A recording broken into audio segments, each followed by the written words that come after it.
play teams. I mean, it's going to be a battle. I mean, and we knew that. And you know, his team has won some games. They beat Manhattan. They beat Niagara. You know, they got some players, and you know, we knew it was going to be physical. You know what happened in the middle there. I mean, hey, I've been on both sides of the coin, so you know, you got to go. And when you got the videotape, you know, videotapes don't lie. So you know, it is what it is. But I was, you know, I was proud of our guys that they really handled their composure, especially Jordan in that kind of situation. He's really worked on it. He didn't do anything, and nobody left the bench, and it just was a physical, you know, it was a physical game. And our guys kept their composure, and you know, we did what we had to do to come out on top in a league game. So, you know, it's all part of it. I mean, but it was a physical game.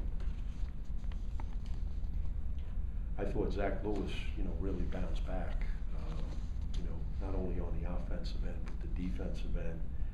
And Phil Valenti, I mean, he gave us tremendous energy off the bench. And we're going to need that. I mean, we're going to need, you know, our guys being ready off the bench. So, you know, it's no question it was a good win for us. I mean, they got players.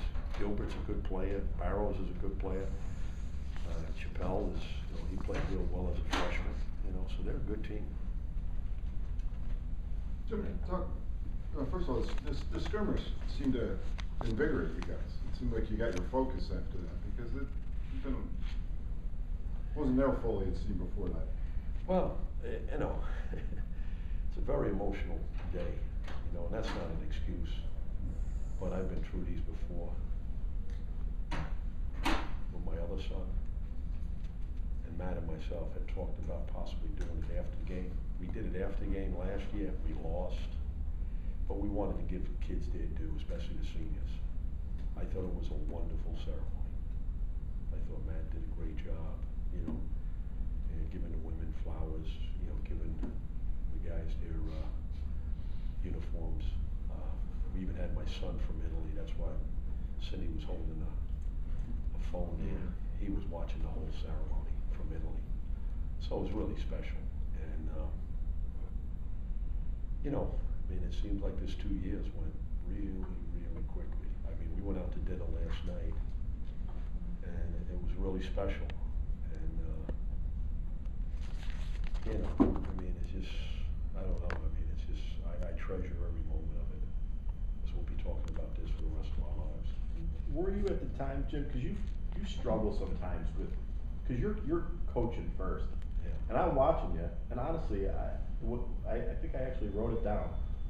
This is what you must have looked like when your mother dragged you to church when you were a kid. Right. You know, like you couldn't wait for it. It looked like you couldn't wait for it to be over because you got your coaching hat on. Yeah.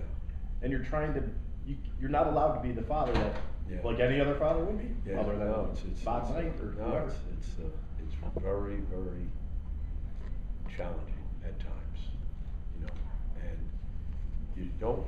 people don't really understand it until you actually do it.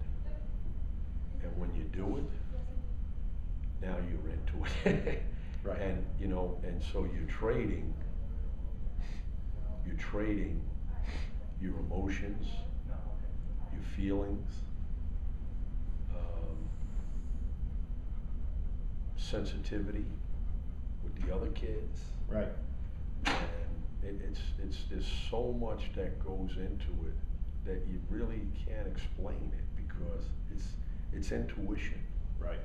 Now, doing it the first time with my other son makes it a little bit easier, but it's still very, very challenging because it's tough love, it's unconditional trust, and you're still trying to demand excellence,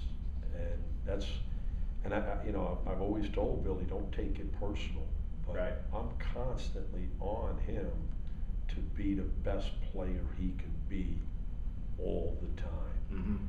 And I really think he wants me to do that. I really do. Mm-hmm. And so, you know, my focus is always on, you know, challenging him. I mean, today, you know, driving the ball at the body, I mean, I've been preaching that to him all year long to get to the free throw line because I said, they're going to foul us. And he was doing it. He did it, you know. Well, and he did that like at the right Yeah. I mean, he understood the situation, that Yeah. after the skirmish, they go Yeah. up, you guys go over the bonus. Yeah, no, it was, you know, but it's, I'll tell you, it's, Does it help, Jim, that he's your best player? Yeah. I mean, it has. well, let me tell you this. When I was going through this, and again, I was thinking about doing this and how we would, you know, we would go about it. I remember I talked to Al McGuire. And Al, we went to the same high school, we were coached by the same high school coach, St. John's Prep in Brooklyn.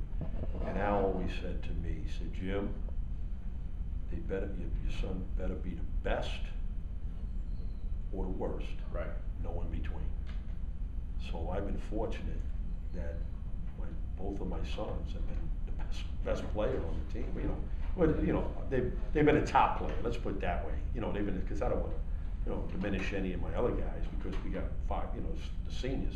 But I'm talking about the hardest worker, I'm talking about you know, the most productive. Right. You know, and so that makes it a lot easier. It doesn't separate the temperament that he has to have and I have to have with each other. Right. But, you know, and that's why when we go out to dinner or we spend time away from it, I'm dad. Right. And I'm more, you know, I'm more his father than his coach. But I will coach him. Right. I will coach him, you know, when we're out to dinner. Right. And he says, Dad, let it go. Let it go. We know But- that about you, Jim. Yeah, but, you know, it's hard to separate, you know, but, I tell you, you know, and you've seen it when you wrote that article, Buck. I mean, you know, I got that article and I put it on a plaque about father and son, tough love. Yeah. You know, and I put it on a big plaque and I have it at home, and I treasure that. I mean, That's cool. you know, and you know what's beautiful too? Today's my mother's birthday. She would have been 84, and she was the absolute best with us and giving us love and trust and just everything. And you know, this was kind of a birthday present for her.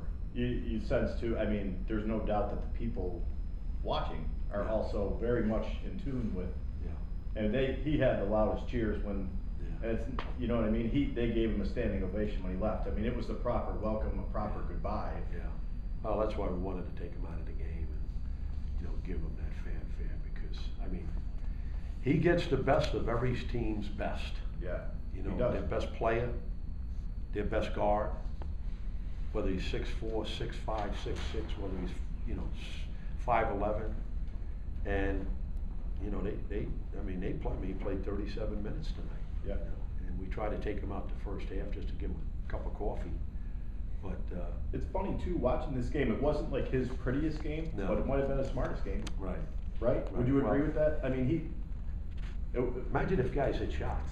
I mean, he would have had 15 assists. yeah, that's what I'm saying. I mean, he had 9 assists Yeah. and 4 rebounds, but I mean, imagine if guys, I mean, you know, because he's getting it to him on a dime, whether Yeah. it's a layup or whether it's a corner shot, and, you know, he's so unselfish, Yeah. which is, you know, that's a, you know, you look at some of these great scores, Jimmer Fredette, some of these guys, I mean, you know, I look at the numbers that they have as far as points, but then how many assists does he have? I mean, he's got 9 assists. I mean, he can trade those in a minute for a bucket. Yeah, that's, You know? one of the things that sticks out if you look in the thing there. I know this isn't a conversation between you and me, but it's turning into one. That 50 games of this is 63, he's played 63 games, I believe, with you guys. Yeah. In 50 of them, he's led your team in assists. Really? In 40, you know, because he's looked at as a scorer, but Yeah. in 4, I think it's 40 or 41, Yeah. he's led your team in scoring. So that's tells me something. Yeah. Well, you know, I mean, we saw Senator Higgins last night, and the one thing that he said, the one thing that was made me a proud father is he said, Billy, I want to congratulate you. He said, you got tremendous humility. I've never heard. I mean, what a compliment. Yeah. For a young man. Yeah. Of handling. I mean, he'll deflect it to all the play. I mean, how many guys do that in today's day and age? Right. They're playing for the name on the back, not the name on the front. Yeah. But this kid is about the team. Yeah. You know, I and agree. that's, you know, I mean, to get a young kid to think that way and to understand it and to get, you know, prominent people like a senator say that, I mean, to me as a father, I mean, that's one of the greatest compliments in the world. Yeah, absolutely. And I treasure that because, you know, when you hear people say that about your kids, I mean, it's just very, very special. And you know what, it's about the team, you know, it's about the rest of the guys. I mean, Chris Manhertz, you know, he's been here 4 years, and to have the last 2 years and what he's had, Jordan transfers in, Chris Perez comes in, gets a master's degree. So, you know, it's just been a special type of year, and, you know, hopefully we can keep it going. Any game questions for Coach? Yeah, Jim, you referenced Zach earlier. It looked like he had, you know, that's got to be encouraging for you. It looked like, you know, he's a freshman. He's played a lot of minutes, especially the second half. That he seemed to be going through a period where he was dragging a little bit. Well, he's a freshman. I mean, I think freshmen, it's always tough to, you know, see how consistent they're going to be. You're going to have ups and downs. I think everybody in the country has that. But we needed him today. You know, we needed him today because, you know, you need that other guard, you know, to complement Perez and Billy. And then we also needed our inside play with Jordan and Manhertz, because we're going to need those guys as we move forward if we want to accomplish our goals. So you've got to have other guys, and you got to continue to have a bench. Is there a part of the maybe the skirmish that you're hoping that they'll draw something out of Jordan a little bit on the aggressive? Yeah, I hope so. You know, assertive. Yeah. Lack I mean, thereof. he was physical without being being, you know, temperamental, under control. I thought that was real important for us and for him. We'll take one more for Coach. All right, Coach, All thank right, you. Thanks, guys. Thanks, Jim. Coach,